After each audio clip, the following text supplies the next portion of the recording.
What I have right here is one of the classic motors of HO scale models.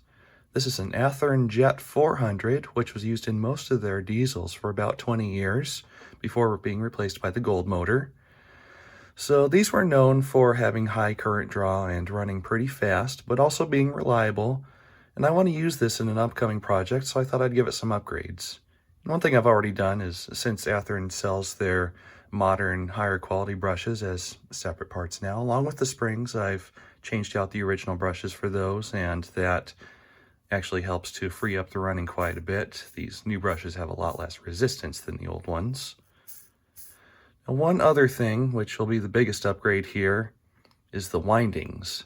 This motor, when installed, draws about 3 amps, but doesn't exactly have the highest torque either. So what I'm going to do is I'm going to cut out all the old windings and replace them with this new 34 gauge copper magnet wire. Now, the first thing, of course, is to disassemble the motor, which is very easy for these because they're just snapped together with these 2 clips on the top and bottom. Take out the springs. Sometimes the brushes drop out, sometimes they don't. And if they don't, just leave them in there, that's fine. Pull off the magnet. These originally used steel washers, but I misplaced those at some point, so I have these fiber washers in there instead. They work just fine. And there's the armature. You can see all the old red copper wire on there. I think this is either 30 gauge or 32 gauge. It's quite a bit heavier than what you see in more modern motors, and it's the reason for the high current draw. Now, from experience, I already know that you can fit about 100 to 110 windings on average to a motor this size per pole.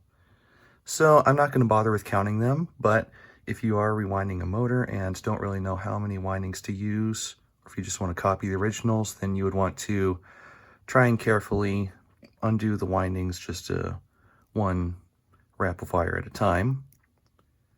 But in this case, I'm just going to cut out the windings. Real simple. Just use these wire cutters to kind of go in there.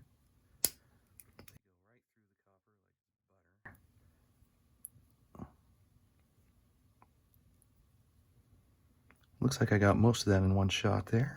So now, just grab some pliers. Pry that on out of there as much as I can. Some of the wire will probably break along the way. That's no problem. It's all getting replaced anyway. There we go. Now it's coming out. Now, one question you might have is why bother with rewinding when you can just buy a more modern motor that may be a better, smoother runner or more powerful?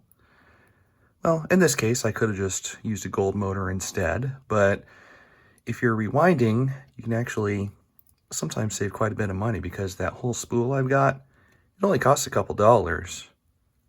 So instead of spending the, I don't know, $10 to $20 on a new gold motor, I can just rewind this one with about $1 worth of wire and make it run just as well as the modern Athearn motors. And then there are other cases where the chassis might be designed around a certain motor, so sometimes the original motor just fits best, but it might need a little performance upgrade. In that case, rewinding can actually work out pretty well because you don't have to worry about trying to make a brand new motor fit to a chassis that, well, where it just might not be a good fit. Now, as you're taking the windings off the motor, one other thing to make important note of is which way the windings are going, especially on a 5 or 7 pole motor. So on this one, the windings appear to start here, go up around this way, and then come back to the commutator section above it. If you get these in the wrong direction, it can switch around the direction the motor runs, or in some cases may stop it from working at all. So it's very important to make sure you remember or even write down which way these are going. Also, you may notice when you're winding different motors, for 3-pole motor it's very simple because you just wrap the wires around a single one of these poles and that's all there is to it. For a 5-pole motor, you have to wrap it around 2 poles in order to get the size of loop that you need, or for a 7-pole motor, you wrap it around 3 poles. So if you don't do that, then you'll end up with these really narrow windings that don't run correctly when you're trying to power up the motor. Windings are all out, so now I'll just try to get any remaining pieces out of the commutator.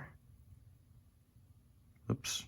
I'll have to fix that too. All right, so something unusual that happened there while I was just getting those bits of wire off.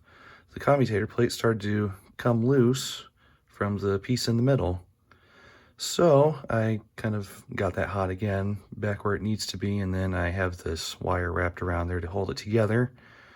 So that should keep the pieces together. Normally that's not something you have to worry about at all, but I guess for this certain motor they used material that was a bit less resistant to heat. With those wires holding things together, that's allowing me to go in here and just carefully remove those remaining bits of wire. I have to work quickly though to make sure that they don't melt through the material. Now with the armature cleaned up, I can get started with preparing the magnet wire. So some magnet wire, the coating has to be scraped off before you can do any soldering. But what I have here, the coating is made so that you can actually solder, because the coating just kind of burns away when you're doing that, but only in the spot where the iron is touching. It's really convenient stuff to use. With the end of that wire tinned, now I'll just real quickly get it soldered onto the commutator. I've got just a small amount of solder on the tip of the iron, so I can make that happen as quickly as possible. Okay, that should be good. Yeah, that's soldered on there firmly. So now comes the winding. So, remembering the direction it was in before, I'll start right here, wrap it around these 2 poles, make sure it stays nice and tight in there. Remember to count each one along the way, so there's 1,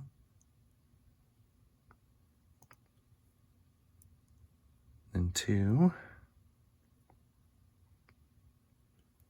and 3. And just keep going along like this until you've reached the number you wanted. And I'm going to try and make it up to 110 windings per pole on this motor. During this process, it helps a lot to have the spool on something that allows it to unroll freely. So I've just got it sitting on top of my Northwest Shortline puller here with a weight in there. Now as I wrap it around, there's 11, the spool will keep unrolling as I go along. There's 15 windings, and you can already see it starting to take shape on there. There's a lot to go. All right, so there's 110 windings on that first pole.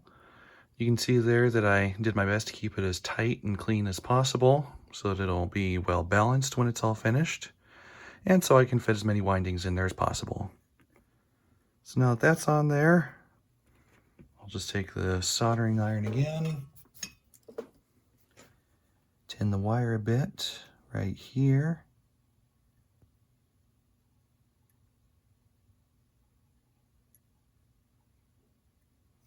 Okay, that should be ready to solder now.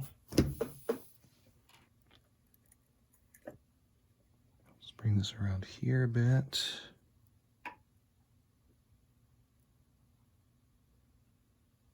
Right there. Hold that in place.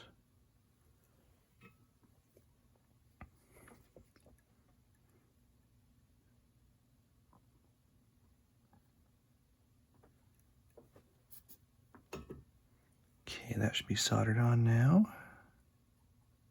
Yeah. So now last thing, each time you finish a winding, you want to run some electricity through there to make sure that it's actually working. I just put a couple volts into my test leads here and watch the ammeter on my power supply.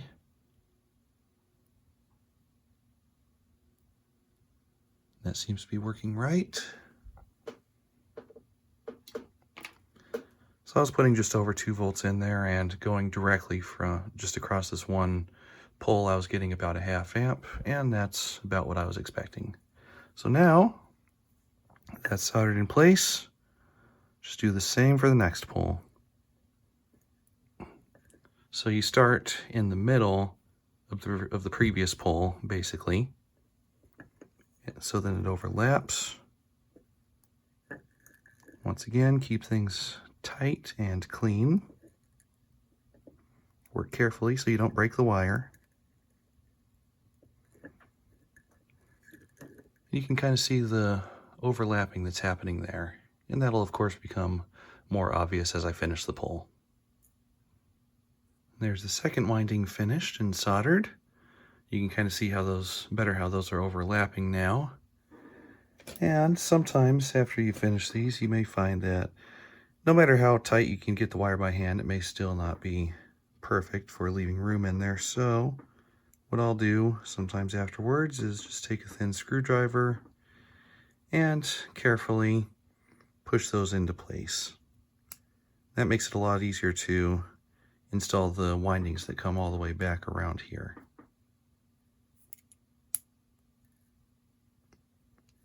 Just be careful doing this so that you don't damage the wire. You don't need much pressure to get these pushed into place because the wire is very flexible. Now there's 3 poles finished. Of course, I've been testing each one along the way, and they're all working. And you can see that things are starting to get pretty tight in there. 110 winds per pole really is about the maximum you can fit in a motor this size. So I'll just keep on going with pole number 4. Do another 110 windings there.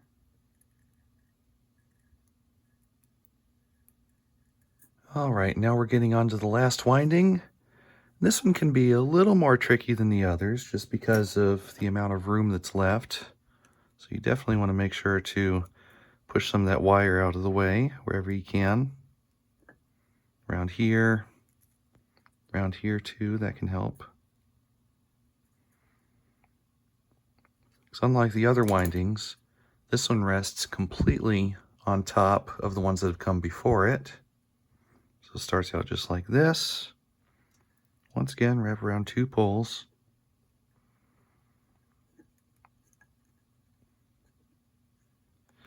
So things can get pretty tight working on here with the last one, but I should still be able to fit the same 110 windings into here. I might just have to stuff things in place a little more along the way.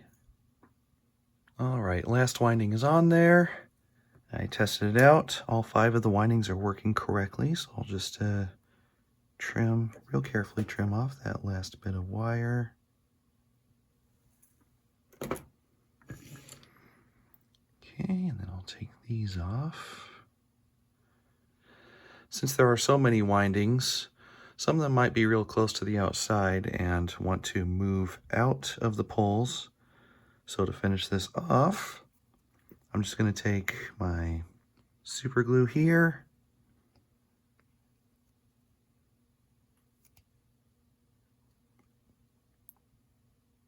put just a drop at each end.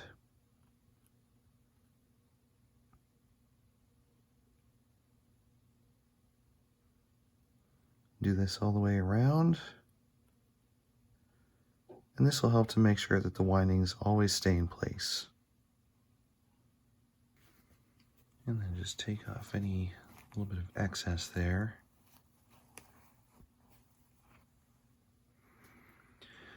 Okay, I'll give that a few minutes to dry and then get on to some testing. All right, so things are set up now, and I also polished up the commutator a bit just to make sure it was nice and smooth. So now let's put things back together and see how this motor works.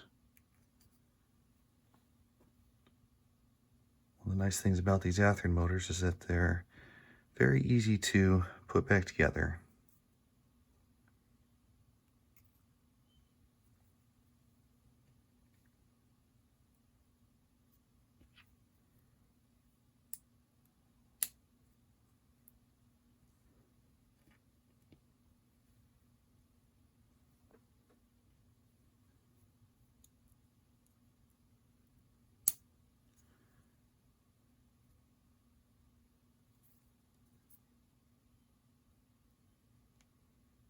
some resistance in there.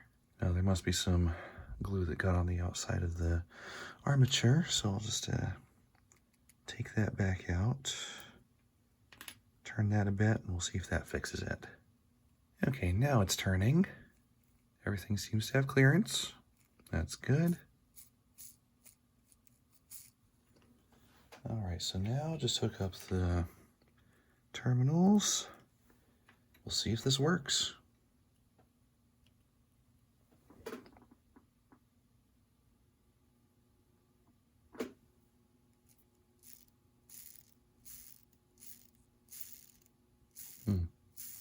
Not quite.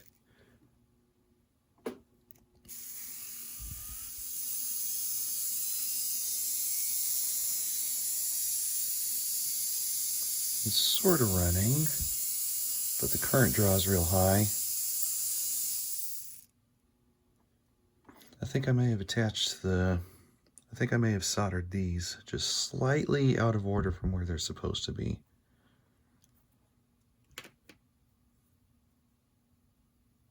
Easy way to tell there. Let's see what happens if I turn the magnet.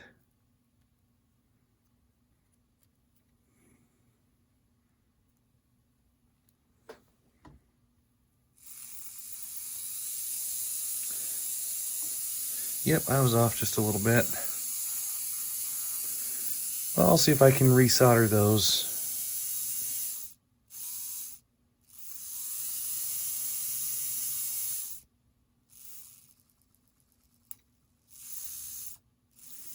Well, other than that though, motor seems to be running well.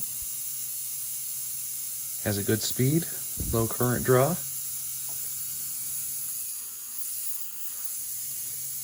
Should have good torque too. Okay, I got the armature redone now. I did have to pull off most of the windings in order to get the wires to run to their correct parts on the commutator. And as it turns out, the Jet 400 motors are actually polarized through the sides instead of top and bottom, which explained why it didn't work before.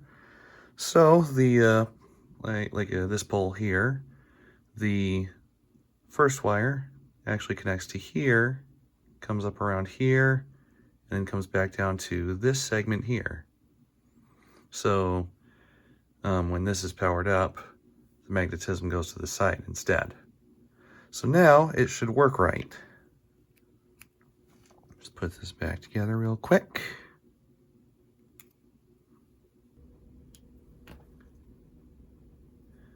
Now let's try powering it on.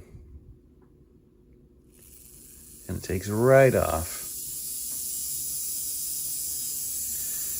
It's 12 volts, and I'd say that's running at a pretty good speed. Still not as much torque as a modern CAN motor, but I can feel that it's definitely quite a bit more than before, which is good. I think this magnet may have gotten a bit weaker with age though, so there's one more thing that I want to try with this motor. So I've got this stack of really powerful neodymium magnets here. Let's see if I can fit that inside, just barely. So I've found before that I've actually been able to remagnetize some weak motors by forcing neodymium magnets through them in a certain direction. Seems to work best if you can do it from the inside of the field. This is super tight, so it's taking some pressure to get that through there, but it's making it through.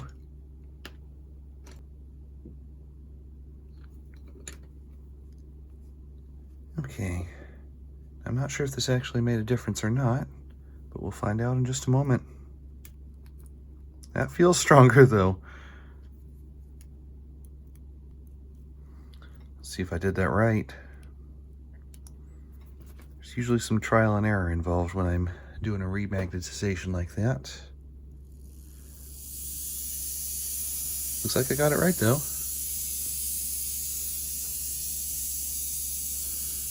The motor's maximum speed sounds like it's dropped just a little bit. And it's got more torque than before.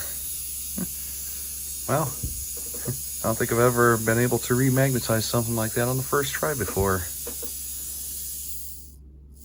Not bad at all. Low speed control is pretty good too. It's not even a skewed armature.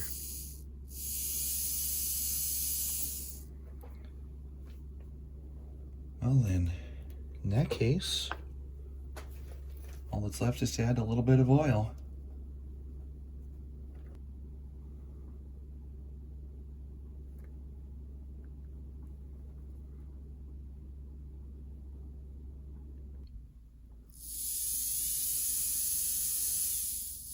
This is easily the best that this motor has ever run. It's not even drawing 50 milliamps running free right now. That's way better. Installing it, about 1.5 amps.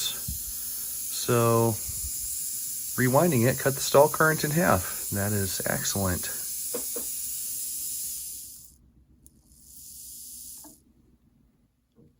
Well, with all that work, this motor is now brought up to modern performance standards. It took quite a bit of work to do it, more than most people ever want to do, but there's only maybe less than $1 worth of wire in there. Just a couple new brushes and springs from Athearn, so basically a few dollars to refurbish and tune up this motor, and then I just pushed a magnet through at the end like you saw before and remagnetized it. And this is now ready to power the project that I have in mind for it. As for what that project is, you'll just have to find out in a later video.